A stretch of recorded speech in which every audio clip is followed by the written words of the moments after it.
अस्सलाम वालेकुम फ्रेंड्स, आप देख रहे हैं आपका फेवरेट चैनल जहां हम पाकिस्तानी ड्रामास को सिर्फ देखते नहीं बल्कि उनको डीपली एनालाइज करते हैं। हर सीन को डिटेल में समझते हैं, हर डायलॉग को एनालाइज करते हैं और उनके पीछे छुपे हुए इमोशंस को डिकोड करते हैं और उन हिडन मीनिंग्स को एक्सप्लोर करते हैं जो आम नज़र से अक्सर रह जाते हैं। यहाँ आपको सिर्फ रिव्यू नहीं मिलता बल्कि एक कंप्लीट ब्रेकडाउन मिलता है जहाँ हम स्टोरी के हर पहलू को लॉजिकली और इमोशनली कनेक्ट करते हैं ताकि आप ड्रामे को सिर्फ एंजॉय ही नहीं बल्कि समझ भी सकें। आज की वीडियो बहुत ही स्पेशल होने वाली है क्योंकि हम बात करने जा रहे हैं लीडर एपिसोड 7 की। एक ऐसे एपिसोड जो सिर्फ कहानी को आगे नहीं बढ़ाता बल्कि कैरेक्टर्स के असली चेहरों को एक्सपोज कर देता है। ये वो एपिसोड है जहां इमोशंस अपनी पीक पर हैं, जहां डिसीजन सिर्फ पर्सनल नहीं बल्कि पॉलिटिकल इम्पैक्ट भी रखते हैं और जहां हर कैरेक्टर अपने अंदर की जंग लड़ रहा है।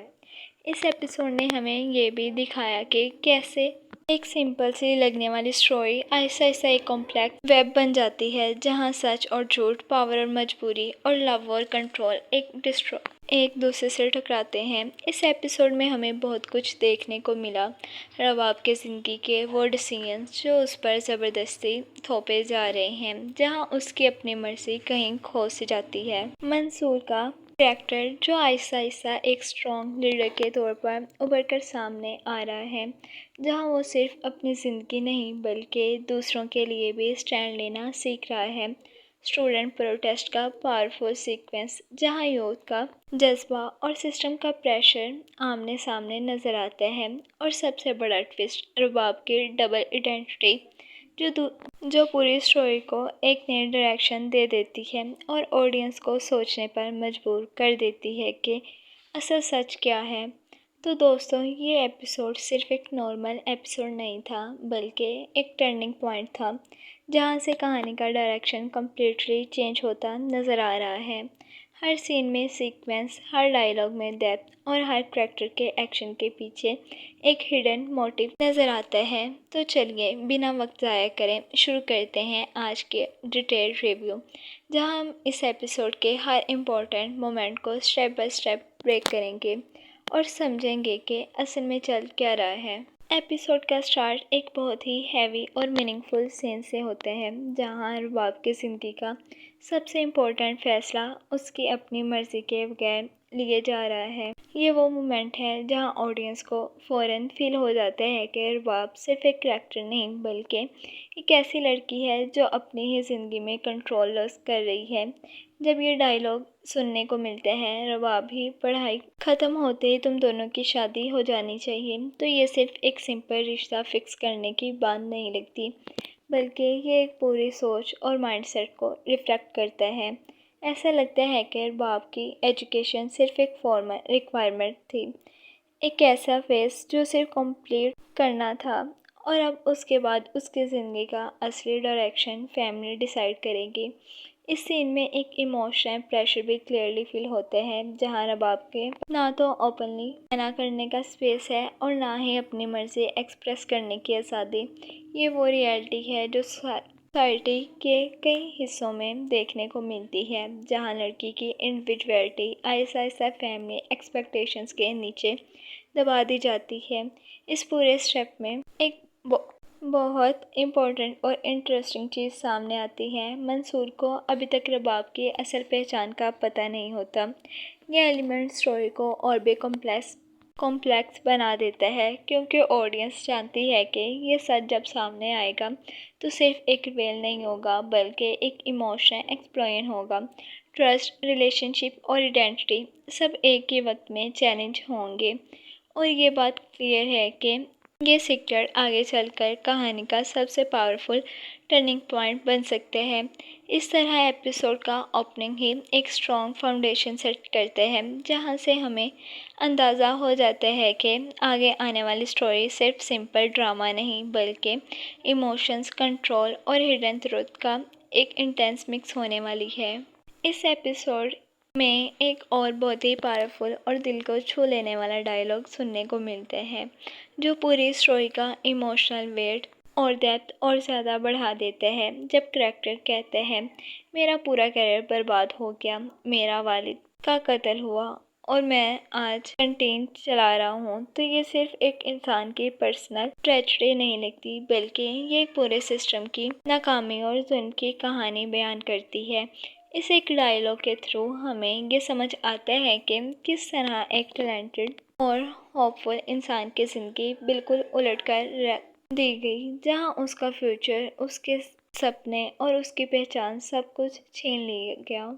यहाँ ड्रामा बहुत स्मार्ट तरीके से ये हाईलाइट करते हैं कि पावरफुल लोग सिर्फ अपनी पावर और इन्फ्लुएंस को बैलेंस के लिए आम लोगों को यूज़ करते हैं, और जब उनका काम निकल जाता तो उन्हें बिल्कुल तनहा छोड़ देते हैं। ये सिर्फ एक्सप्लॉयटेशन नहीं, बल्कि एक इमोशनल और सोशल डिस्ट्रैक्शन भी है, जहाँ एक इंसान अपनी पहचान खो देता है।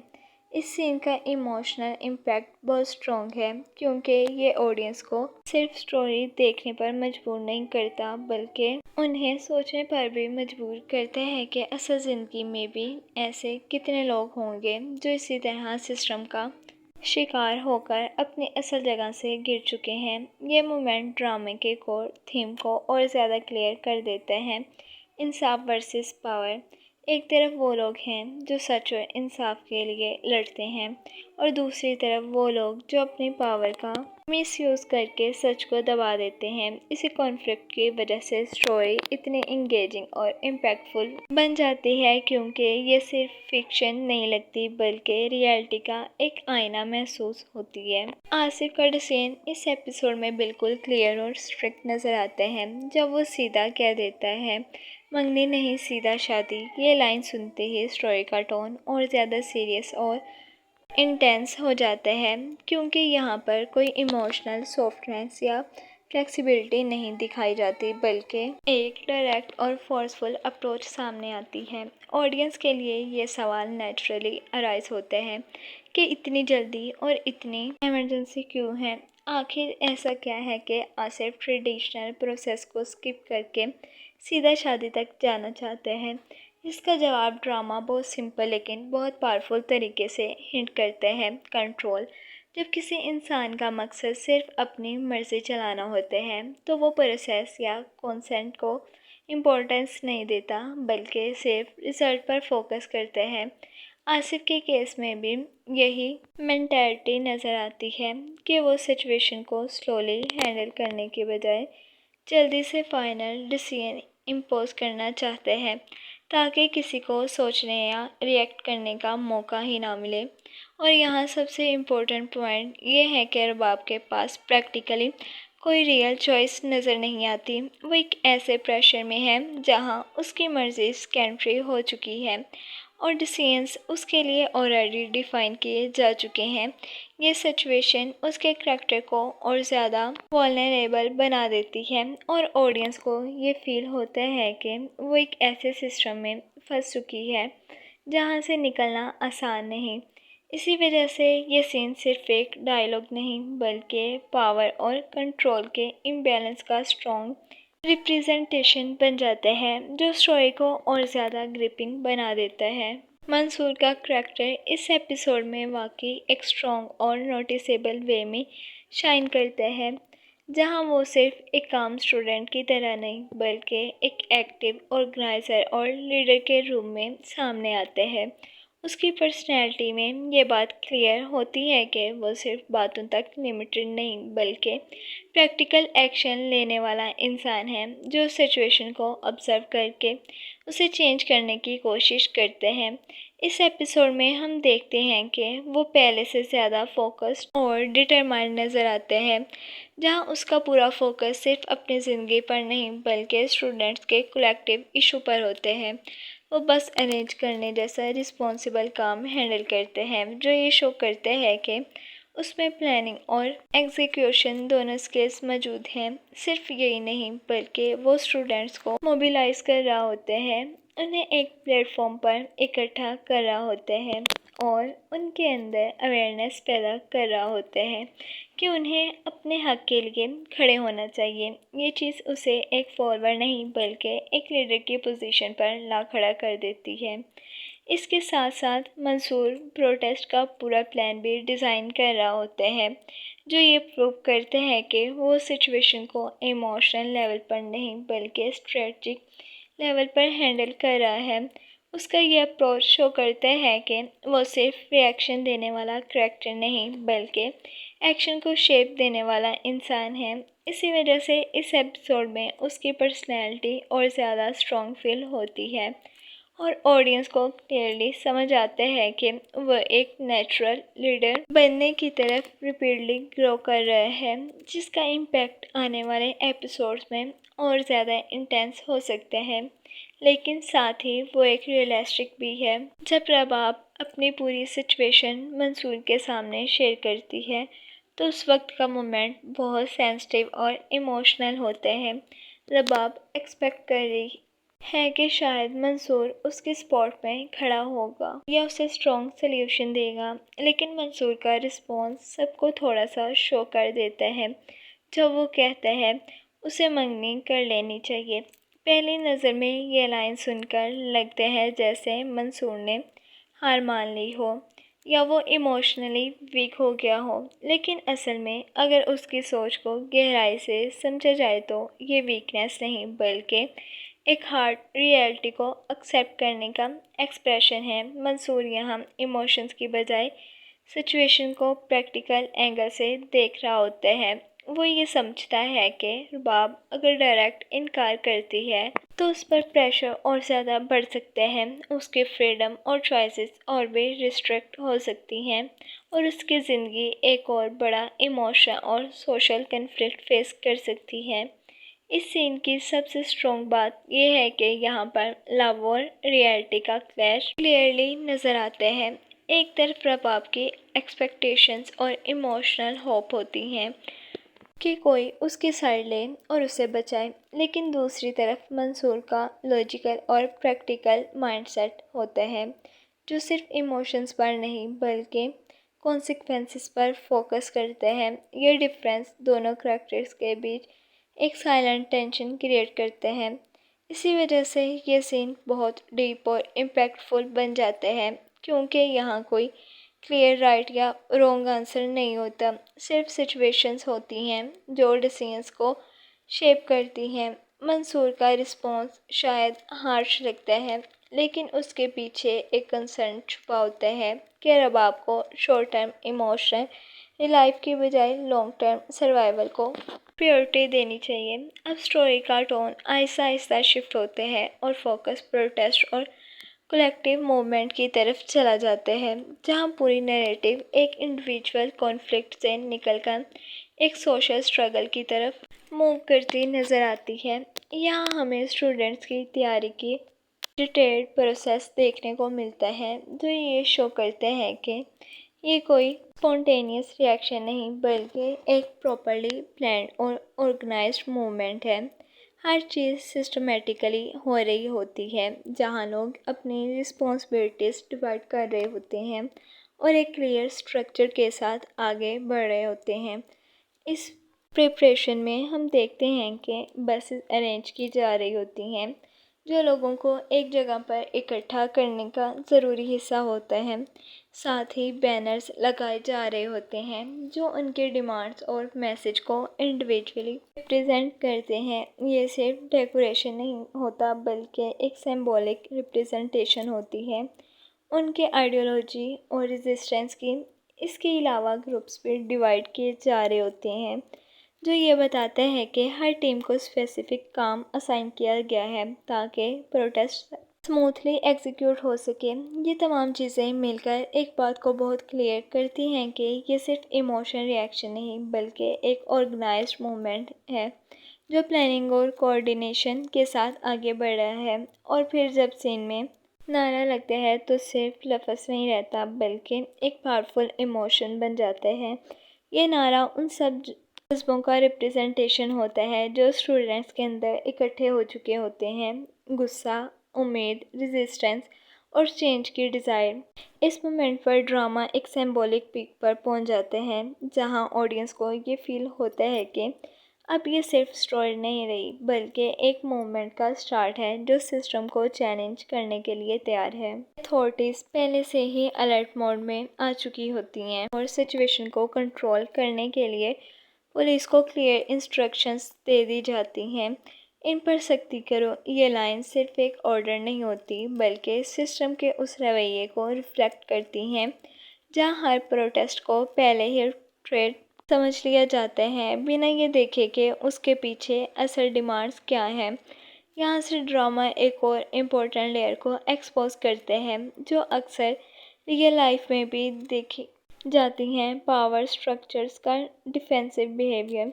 इस पॉइंट पर एक बहुत इम्पोर्टेंट बात समझ आती है कि सिस्टम अक्सर यूथ को अंडर एस्टिमेट करते हैं। स्टूडेंट्स को या तो इमेच्योर समझ लिया जाता है या फिर उनके जज्बे को टेम्परेरी इमोशन रिएक्शन कहकर इग्नोर कर दिया जाता है। लेकिन असल में यही यूथ जब ऑर्गेनाइज हो जाए तो वो सबसे स्ट्रॉन्ग फोर्स बन सकती है क्योंकि उनके पास एनर्जी, बिलीफ और चेंज लाने का पैशन होता है। और यही सिस्टम की सबसे बड़ी गलती होती है जब वो अपोजिशन को सिर्फ कंट्रोल करने वाली चीज़ समझ लेते हैं और उसकी अंडरलाइंग कॉज को एड्रेस नहीं करता।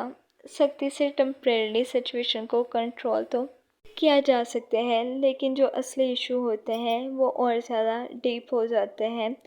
ड्रामा यहाँ पर बहुत स्मार्ट तरीके से ये पॉइंट हाईलाइट करते हैं कि फोर्स हमेशा सल्यूशन नहीं होता, कभी कभी ये सिर्फ प्रॉब्लम को और ज़्यादा बढ़ा देता है। ये एपिसोड का सबसे इंटरेस्टिंग और लेयर्ड मोमेंट उस वक्त आता है जब रबाब की डबल लाइफ और उसकी छुपी हुई आइडेंटिटी आहिस्ता आहिस्ता सामने आती है। यूनिवर्सिटी में वो एक बिल्कुल सिंपल, नॉर्मल और क्वाइट सी लड़की की तरह बिहेव करती है जिसे देखकर कोई भी ये अंदाज़ा नहीं लगा सकता कि उसका बैकग्राउंड कितना पावरफुल है। ये कॉन्स्ट्रेंट ही उसके कैरेक्टर को और ज़्यादा कॉम्प्लेक्स और इंट्रिजिंग बना देते हैं क्योंकि यहाँ पर एक ही इंसान के दो बिल्कुल ऑपोजिट वर्जन सामने आते हैं। लेकिन जब वो आर्ट के घर जाकर अपनी एक फेक रियलिटी क्रिएट करती है तो ये सीन सिर्फ एक झूठ का रिसेप्शन तक लिमिटेड नहीं रहता। इसके पीछे एक डीपर मीनिंग छुपा होते हैं जो उसकी मजबूरी और सिचुएशन को रिप्रेजेंट करते हैं।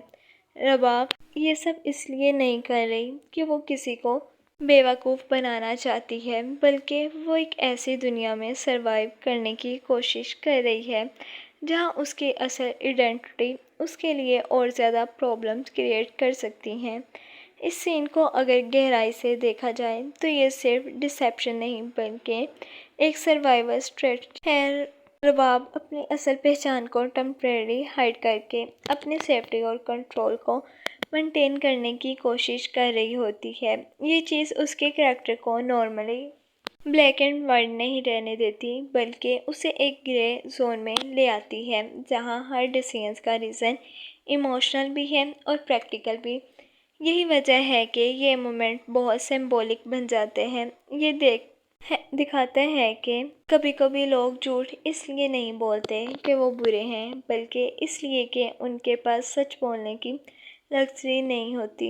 सिचुएशन आहिस्ता आहिस्ता कंट्रोल से बाहर होती चली जाती है और माहौल का इंटेंसिटी लेवल काफ़ी ज़्यादा बढ़ जाता है। अब जो प्रोटेस्ट एक ऑर्गेनाइज्ड मूवमेंट लग रहा है वो अब डायरेक्ट कन्फ्रंटेशन में कन्वर्ट हो चुका होता है जहां पुलिस फोर्स एक्शन लेने पर मजबूर हो जाती है। इस फेज़ में लाठीचार्ज शुरू होते हैं जो सीन को और ज़्यादा इंटेंस बना देते हैं। हर तरफ भागदौड़, अफरा तफरी और टेंशन का माहौल होता है जहां स्टूडेंट्स अपनी जगह पर टिके रहने की कोशिश करते हैं लेकिन सिचुएशन कंटिन्यूसली वर्सन होती जा रही होती है। स्टूडेंट्स की तरफ से भी रेजिस्टेंस नज़र आते हैं तो ये शो करते हैं कि वो अपने स्ट्रेंथ से पीछे हटने के लिए तैयार नहीं है। ये सिर्फ एक प्रोटेस्ट नहीं रहता बल्कि एक डायरेक्ट क्लैश बन जाते हैं जहां दोनों साइड्स अपने अपने पॉइंट प्रूव करने की कोशिश कर रही होती हैं। इसी दरमियान एक बहुत डेंजरस और क्रिटिकल मोमेंट आता है जब एक ऑफिसर डायरेक्ट मंसूर को टारगेट करते हैं और ऑर्डर देते हैं इसे गिरफ्तार करो, वो भी बिना किसी प्रॉपर एविडेंस के। ये मोमेंट ड्रामे का एक स्ट्रॉन्ग टर्निंग पॉइंट बन जाते हैं क्योंकि यहाँ पर क्लियरली पावर का मिसयूज़ हाईलाइट होते हैं। किसी भी सॉलिड प्रूफ या लीगल जस्टिफिकेशन के बगैर किसी को टारगेट करना ये शो करते हैं कि सिस्टम कभी कभी फेयरनेस से ज़्यादा अथॉरिटी और कंट्रोल को प्रायोरिटी देते हैं। इस सीन की सबसे स्ट्रॉन्ग बात यह है कि ये सिर्फ फिक्शन जैसा फील नहीं देता, बल्कि वो रियलिस्टिक लगते हैं, जैसे कि ऐसी सिचुएशन रियल लाइफ में भी कभी कभी देखने को मिल जाती हैं, जहाँ प्रोसेस से ज़्यादा पावर एक्शन डिसाइड करती हैं। इस पूरी टेंशन और कन्फ्रंटेशन के दरमियान अचानक एक सॉफ्ट और आलमोस्ट काम मोमेंट आता है जो सीन का टोन बिल्कुल चेंज कर देते हैं। जहाँ एक तरफ प्रोटेस्ट, पुलिस एक्शन और अरेस्ट जैसे इंटेंस सिचुएशन चल रही होती हैं, वहीं दूसरी तरफ मंसूर और रबाब के दरमियान एक हल्का सा इमोशनल पॉज क्रिएट होता है जो ऑडियंस को थोड़ी देर के लिए इस हैवी एटमॉस्फेयर से बाहर निकाल देता है। इस मोमेंट में मंसूर कहते हैं, किताबों में लिखा है कि मोहब्बत एक केमिकल रिएक्शन है। ये लाइन पहले थोड़ी लॉजिकल साइंटिफिक सी लगती है, जैसे वो इमोशंस को रिटेनली एक्सप्लेन करने की कोशिश कर रहा हो, लेकिन उसके बाद जो वो सेकंड पार्ट ऐड करते हैं, हकीकत में इससे ज़्यादा खूबसूरत कुछ नहीं, वो पूरी बात का डायरेक्शन ही चेंज कर देते हैं। यहाँ पर मंसूर सिर्फ थ्योरी नहीं दे रहा होता, बल्कि अपने फीलिंग्स को एक्सप्रेस कर रहा होते हैं जो वो शायद पहले ओपनली नहीं कह पा रहा था।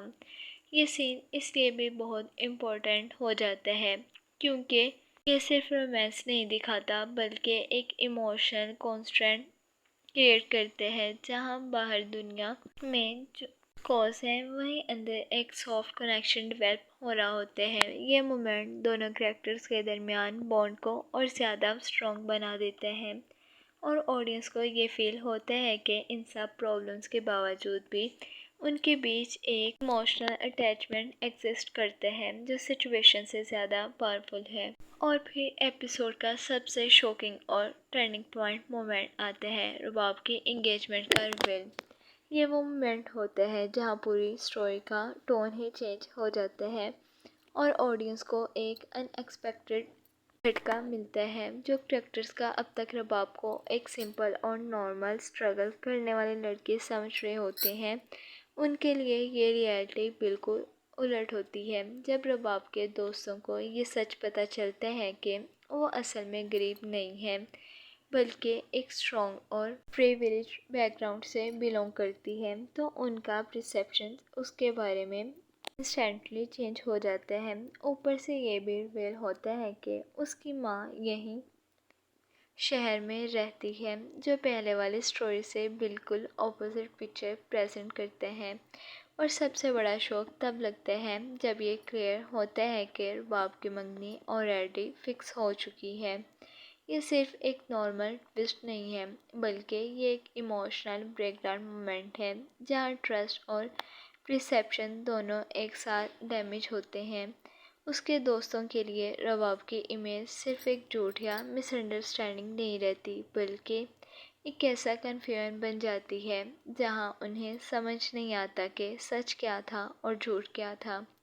ये सिचुएशन सिर्फ रबाब के लिए नहीं, बल्कि हर उस रिलेशनशिप के लिए इम्पैक्टफुल होती है जो उसने अपने आसपास बनाई होती है। इसीलिए ये मोमेंट सिर्फ रिवेल नहीं, बल्कि एक ट्रस्ट का ब्रेकडाउन बन जाते हैं, जहाँ कैरेक्टर्स के दरमियान जो भी इमोशनल कनेक्शन बना हुआ होते हैं, वो अचानक शक और कन्फ्यूजन में तब्दील हो जाते हैं। एंड में मंसूर का जो डिसीजन आते हैं, वो पूरे एपिसोड का सस्पेंस और इंटेंसिटी के नए लेवल पर ले जाते हैं।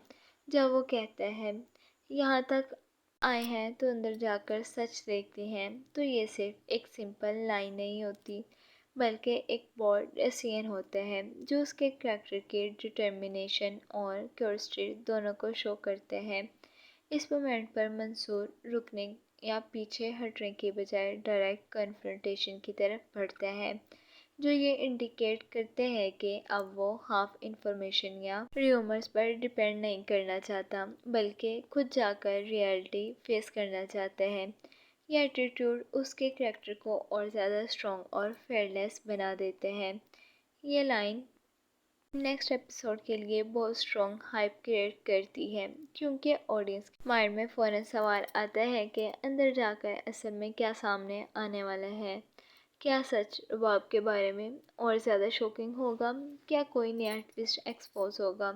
और क्या मंसूर का ये स्टेप उसे किसी और कॉन्फ्लिक्ट में ले जाएगा? प्रोमो का स्टार्ट एक बहुत हैवी और इमोशनली लोडेड टोन के साथ होता है, जहाँ पहले ही फ्रेम से ये फील होता है कि आने वाली कहानी सिर्फ नॉर्मल डेवलपमेंट नहीं बल्कि एक इंटेंस और क्रिटिकल फेज में एंटर कर चुकी है। रबाब का चेहरा इस वक्त क्लियरली टेंशन और प्रेशर से भरा हुआ नज़र आता है, जहां उसकी आंखों में वही डर, बेचैनी और कन्फ्यूजन रिफ्लेक्ट हो रही होती है, जो हमें लास्ट एपिसोड के एंड पर भी महसूस हुई थी।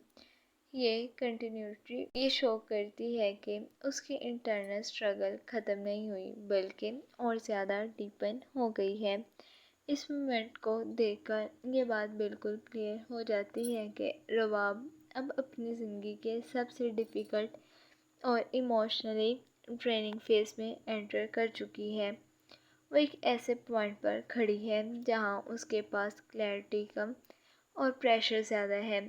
एक तरफ उसका फोर्स्ड रिश्ता है जो उस पर एक्सटर्नल कंट्रोल और फैमिली एक्सपेक्टेशंस का सिंबल है, और दूसरी तरफ मंसूर के साथ उसका इमोशनल कनेक्शन है जो उसके दिल और फीलिंग्स को रिप्रेजेंट करते हैं। ये दोनों एस्पेक्ट अब सिर्फ पैरेलल नहीं चल रहे हैं बल्कि स्लोली एक दूसरे के अगेंस्ट टकराने वाले हैं। ये कॉन्फ्लिक्ट ही प्रोमो का कोर टेंशन क्रिएट करते हैं, यहाँ ऑडियंस को पहले से फील हो जाता है कि रुबाब को जल्द ही एक ऐसा डिसीजन लेना पड़ेगा जो उसकी पूरी ज़िंदगी का डायरेक्शन चेंज कर सकते हैं। प्रोमो में कुछ स्ट्रॉन्ग विजुअल हिंट मिलते हैं जो क्लियरली ये इंडिकेट करते हैं कि मंसूर को या तो रुबाब का सच पता चलने वाला है या शायद उसे पहले ही कुछ ना कुछ शॉकिंग रियलिटी का अंदाज़ा हो चुका है। उसके एक्सप्रेशंस में जो सडन चेंज नज़र आता है वो इस बात का सिग्नल देता है कि अब वो पहले जैसा काम कंपोज और लॉजिकली चीज़ों को हैंडल करने वाला इंसान नहीं रहा। उसके चेहरे पर कन्फ्यूजन, टेंशन और इमोशन डिस्टर्बनेस क्लियरली विजिबल होती है, जो ये शो करती है कि उसके अंदर कुछ बहुत बड़ा इंटरनली शेक हो चुका है। यहाँ से एक स्ट्रॉन्ग पॉसिबिलिटी डेवलप होती है कि नेक्स्ट एपिसोड में हमें मंसूर और रुबाब के दरमियान एक इंटेंस इमोशनल कॉन्फ्रंटेशन देखने को मिले। ये कन्फ्रंटेशन सिर्फ एक नॉर्मल डिस्कशन नहीं होगा बल्कि एक ऐसा मोमेंट हो सकते हैं जहाँ सच, इमोशंस और मिसअंडरस्टैंडिंग सब एक ही वक्त पर कोलाइड करेंगे। मंसूर, जो अब तक चीज़ों को हैंडल कर रहा था, अब शायद इमोशनली रिएक्ट करे और रुबाब को अपनी रियलिटी एक्सप्लेन करनी पड़े।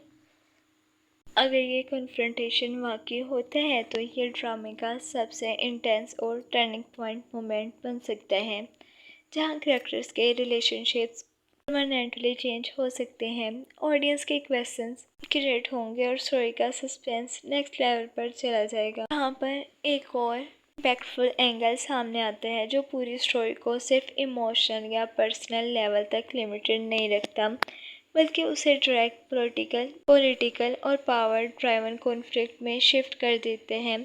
इस सेगमेंट में आसिफ का करैक्टर पहले से ज़्यादा अग्रेसिव, डोमिनेंट और कंट्रोलिंग नज़र आते हैं, जहाँ उसकी बॉडी लैंग्वेज और टोन दोनों ही ये सिग्नल देते हैं कि अब वो किसी भी तरह का कंप्रोमाइज़ या डिले एक्सेप्ट करने के मूड में नहीं है।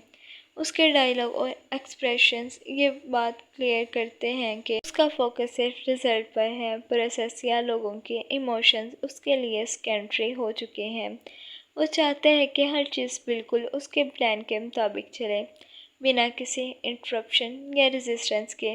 इस माइंडसेट में एक डेंजरस अंडरटोन ये होता है कि जब कंट्रोल ऑब्सेशन बन जाए तो फिर इंसान डिसीजंस को लॉजिकली नहीं बल्कि फोर्सफुली एग्जीक्यूट करते हैं। और यहाँ सबसे अलार्मिंग चीज़ ये है कि आसिफ का रवैया से ये हिंट मिलता है कि अगर कोई भी इंसान उसके रास्ते में आते हैं या उसके प्लान को चैलेंज करते हैं तो वो उससे क्वाइटली साइड पर करने का कम्प्लीटली डोमिनेट करने से भी पीछे नहीं हटेगा। ये एटीट्यूड उसके करैक्टर को एक टिपिकल अथॉरिटी फिगर से उठाकर एक और ज़्यादा कॉम्प्लेक्स और इंटिमिडेटिंग लेवल पर ले जाता है। इसी वजह से ये पार्ट सिर्फ एक पॉलिटिकल सपोर्ट नहीं लगता, बल्कि एक ऐसा पावर गेम का स्टार्ट फील होता है जहाँ इमोशन से ज़्यादा कंट्रोल, स्ट्रेटजी और डोमिनेंस मैटर करने लगते हैं। मंसूर का जो विजुअल सेटअप दिखाया जाता है, उसे क्लियरली ये फील होता है कि वो अब सेफ लॉन से बाहर निकलकर डायरेक्ट डेंजर जोन में एंटर कर चुके हैं।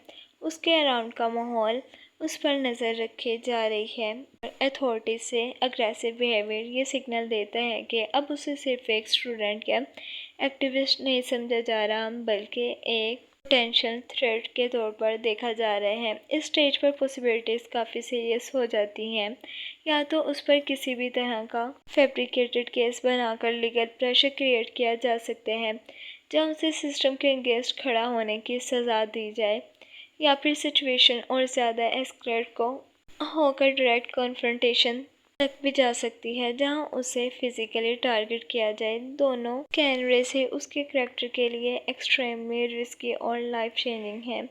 पुलिस का पहले से उस पर नज़र रखना ये शो करते हैं कि सिस्टम ने मंसूर को ऑलरेडी आइडेंटिफाई कर लिया है, और जब सिस्टम किसी इंडिविजुअल को वॉच लिस्ट में डाल देते हैं तो फिर इस इंसान की हर एक्टिविटी को सस्पेशंस के लेंस से देखा जाता है। यहाँ से मंसूर का हर स्टेप मॉनिटर्ड है और उसकी हर मूवमेंट को जस्टिफाई करना मुश्किल होता जा रहा है।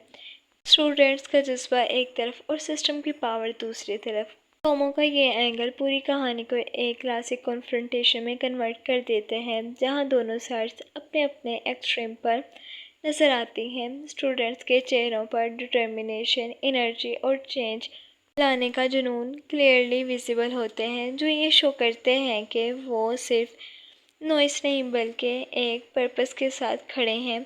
उसके लिए ये सिर्फ प्रोटेस्ट नहीं बल्कि अपनी आवाज़ को सुनवाने की कोशिश है। दूसरी तरफ सिस्टम की इमेज और ज़्यादा रिगिड और इंटिमिडेटिंग होती जा रही है। इस बार जो सिग्नल्स मिल रहे हैं वो पहले से ज़्यादा अग्रेसिव अप्रोच की तरफ इशारा करते हैं, जहां कंप्रोमाइज़ या डायलॉग का ऑप्शन ऑलमोस्ट निग्लेक्टेबल लगता है। ऐसा फील होता है कि अथॉरिटीज़ इस मूवमेंट को कंट्रोल करने की बजाय उसे फोर्सफुली सप्रेस करने का माइंडसेट ले चुकी हैं। अब तक रबाब अपने डबल लाइफ को काफ़ी केयरफुल मैनेज कर रही थी, जहां वो एक तरफ यूनिवर्सिटी में सिंपल और नॉर्मल लड़की का रोल प्ले करती नजर आती हैं, और दूसरी तरफ अपनी असल आइडेंटिटी और रियल लाइफ प्रेशर्स को छुपाने की कोशिश करती रहती है।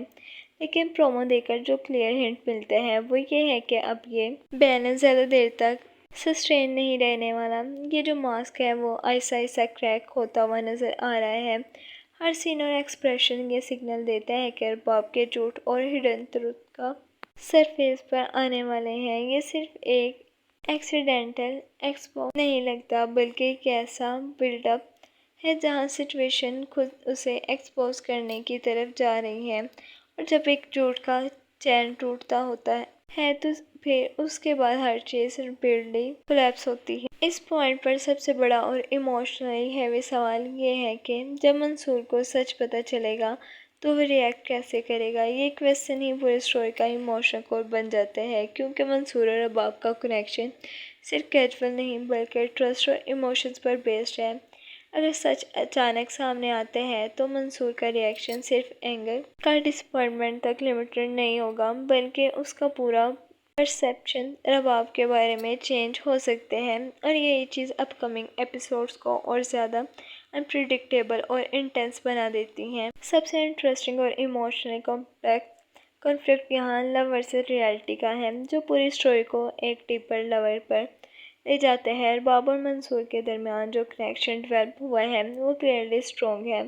दोनों के बीच अंडरस्टैंडिंग, ट्रस्ट और एक इमोशनल अटैचमेंट नज़र आते हैं जो नेचुरली बिल्ड हुआ है। लेकिन ड्रामा यहाँ पर सिर्फ लव स्टोरी तक लिमिटेड नहीं रहता, बल्कि उसे रियल लाइफ कॉन्स्ट्रेंट्स के साथ कोलाइड करवा देते हैं। रियलिटी उन दोनों के अगेंस्ट खड़ी होती है, जहाँ फैमिली प्रेशर, सोशल एक्सपेक्टेशंस और हिडन ट्रूथ उसके इमोशनल बॉन्ड को कंटिन्यूसली चैलेंज कर रहे होते हैं।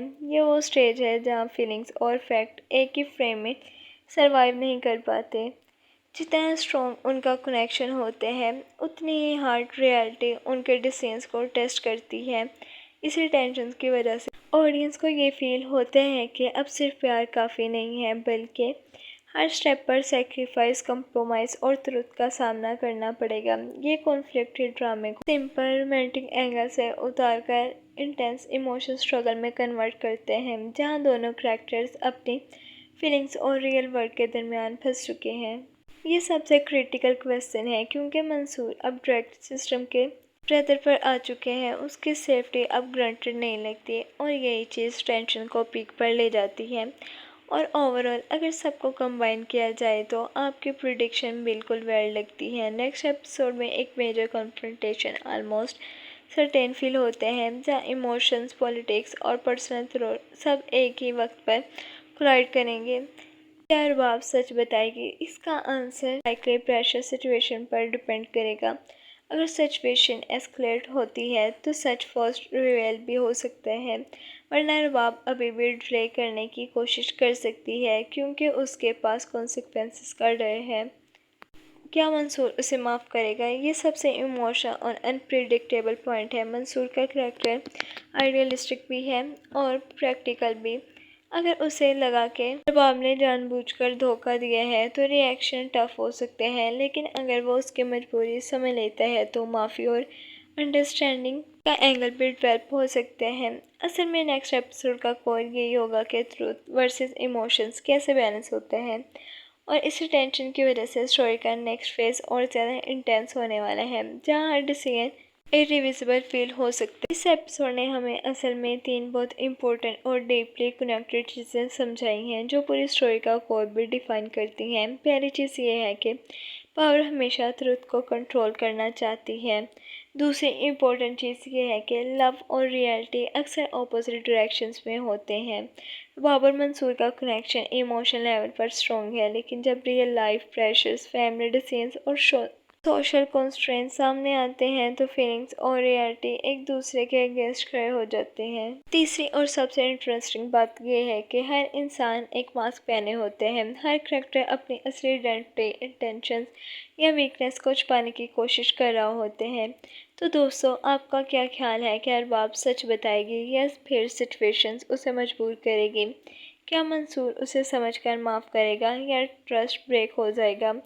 और क्या ये प्रोटेस्ट वाकई सिस्टम को हिला पाएगी या सप्रेस हो जाएगी? अपनी राय और प्रिडिक्शन कमेंट में ज़रूर शेयर करें। मुझे आपकी राय जाननी है। अगर वीडियो पसंद आई तो लाइक करें, शेयर करें और चैनल को सब्सक्राइब करना बिल्कुल ना भूलिए। मिलते हैं नेक्स्ट एपिसोड में। अल्लाह हाफिज़।